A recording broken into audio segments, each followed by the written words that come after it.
जिस तरीके से सर्दियों की रानी है गुलदाउदी, उसी तरीके से गर्मियों का राजा है पोर्टुलुका और पर्सलेन। तो ये देखिए लास्ट ईयर हमारे गार्डन में गर्मियों के मौसम में पर्सलेन और पोर्टुलुका भर भर के फ्लावरिंग कर रहे थे। तो इसी को देखते हुए मैंने सोचा क्यों ना इस बार इसको और ज़्यादा कलर्स में और ज़्यादा क्वांटिटी में अपने गार्डन में ऐड किया जाए। तो मैंने कुछ जो है मीशो से इनके सीड्स मंगा लिए थे, जो कि बहुत सारे कलर ऑप्शन में हैं। तो इस साल मैं इनको फिर से ग्रो करने वाली हूँ। तो वीडियो को एंड तक ज़रूर देखिए और हो सके तो लाइक शेयर चैनल को सब्सक्राइब ज़रूर करें।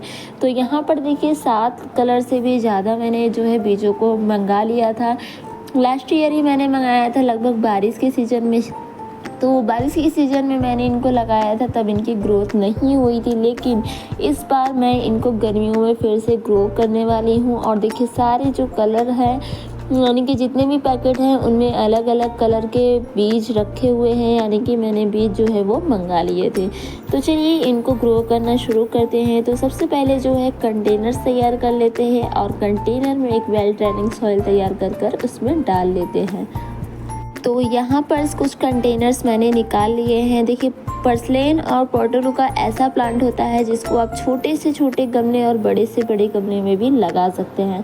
तो बड़े गमलों में लगाना तो इसको बेवकूफ़ी समझा जा सकता है, क्योंकि छोटे से गमले में जब ये पौधा हमारा अच्छी तरीके से सर्वाइव कर जाता है तो बड़े गमले को ख़राब करने से क्या ही फ़ायदा। बड़े गमलों में हम उन पौधों को लगा सकते हैं, उन फूलों को लगा सकते हैं जिनको बड़े गमले की ज़रूरत है, जैसे कि अपराजिता या फिर रोज़ प्लांट, कॉस्मॉस और भी ऐसे बहुत सारे पौधे हैं जिनको बड़े गमले की ज़रूरत होती है। तो छोटे छोटे कंटेनर में हम उगाने वाले हैं पोर्टुलुका के बीजों को। तो यहाँ पर मैंने 50% जो है गार्डन सॉइल, 30% इसमें रेत और 20% कंपोस्ट ऐड कर लिया है। थोड़ा सा इसमें मैंने राइस हस्क भी ऐड कर लिया है और इनको अच्छी तरीके से मिलाकर एक वेल ड्रेनिंग सॉइल तैयार कर लिया है। कंटेनर्स में हमारे ड्रेनेज होल्स पहले ही बने थे, ड्रेनेज होल्स को भी मैंने अच्छी तरीके से कवर कर दिया है और इसमें मिट्टी भरना शुरू कर दिया। तो देखिए इनके बीजों को ग्रो होने के लिए बहुत ज़्यादा मेहनत की ज़रूरत नहीं होती है, बस थोड़ी सी केयर की ज़रूरत होती है, जो कि मैं आपको आगे बताऊंगी।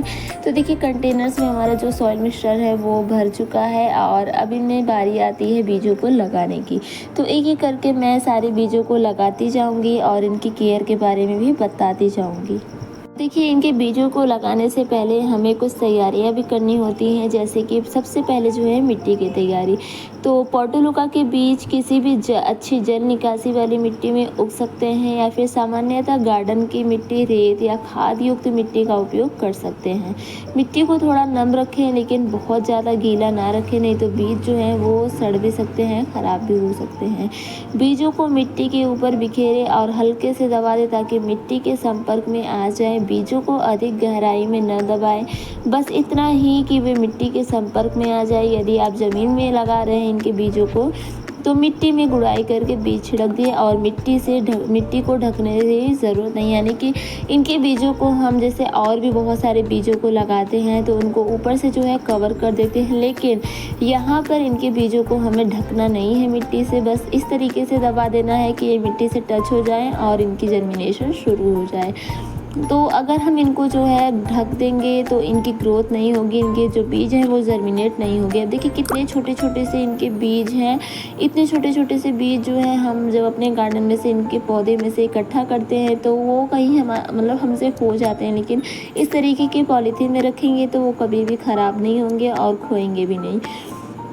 तो इनके बीजों को ग्रो होने के लिए सूरज की रोशनी की ज़रूरत होती है और अगर इनको हम कवर कर देंगे तो इनको सूरज की रोशनी नहीं मिल पाएगी, तब जाके जो है हमारे बीज वो ग्रो भी नहीं हो पाएंगे।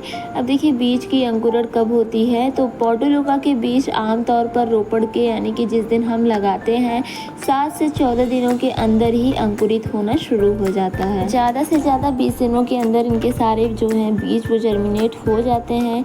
यदि आप बीज अंकुरण में तेज़ी चाहते हैं तो आप रोपड़ के समय मिट्टी को ढक सकते हैं और 5 दिन बाद हटा सकते हैं।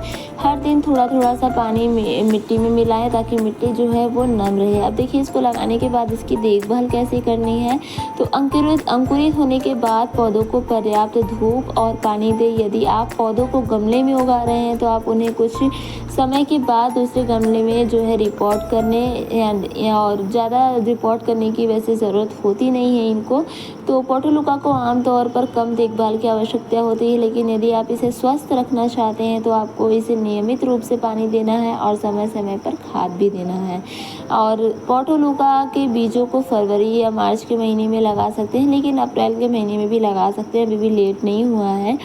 पोर्टुलुका के पौधे को कुछ ही हफ्तों में फूलना शुरू कर देते हैं। यदि आप पोर्टुलुका के पौधे को बगीचे में उगा रहे हैं तो उन्हें आप डायरेक्ट जो है इस तरीके से लगा सकते हैं या फिर अन्य पौधों के साथ या पत्थर की दीवारों में भी लगा सकते हैं। पोर्टुलुका की कुछ खास बातें भी होती हैं, जैसे कि यह गर्मी और सूखे को सहन करने वाला पौधा है। यह उच्च गर्मी और कम आर्द्रता की स्थिति में भी अच्छी तरीके से ग्रो हो जाता है। यह शुष्क परिस्थितियों को पसंद करता है। यह अच्छी तरीके से सूखा हुआ रेतीला या पथरीली मिट्टी में भी लगाया जा सकता है। इसे बढ़ने के लिए बहुत कम पानी की आवश्यकता होती है। यह प्राकृतिक बेड रॉक गार्डन और जेरिस्क्रिप्टर स्पेरा में बहुत बढ़िया तरीके से ग्रो होता है। उनमें लंबे समय तक सूखे और झेलने की प्रभावशाली क्षमता होती है। पोर्टुलुका के बीजों को 70 से 75 डिग्री फ़ारेनहाइट के तापमान की आवश्यकता होती है। यह पूरी धूप में या दिन में कम से कम 6 घंटे की धूप को अच्छी तरीके से सहन कर लेता है। कम रोशनी की स्थिति पर इसमें फूल नहीं खिलेंगे, क्योंकि धूप का ही राजा है, गर्मियों का राजा है। तो इसमें धूप जितना ही पड़ेगा उतनी ज़्यादा इसमें ब्लूमिंग शुरू होगी और बढ़िया तरीके से ये ग्रो भी हो जाएगा। तो जैसे ही इसकी जर्मिनेशन स्टार्ट होगी इसकी मतलब मैं अपडेट भी आप सबके साथ ज़रूर शेयर करूँगी। इसके लिए चैनल को सब्सक्राइब करना ना भूलें। मिलते हैं नई वीडियो के साथ। Thank you so much for watching.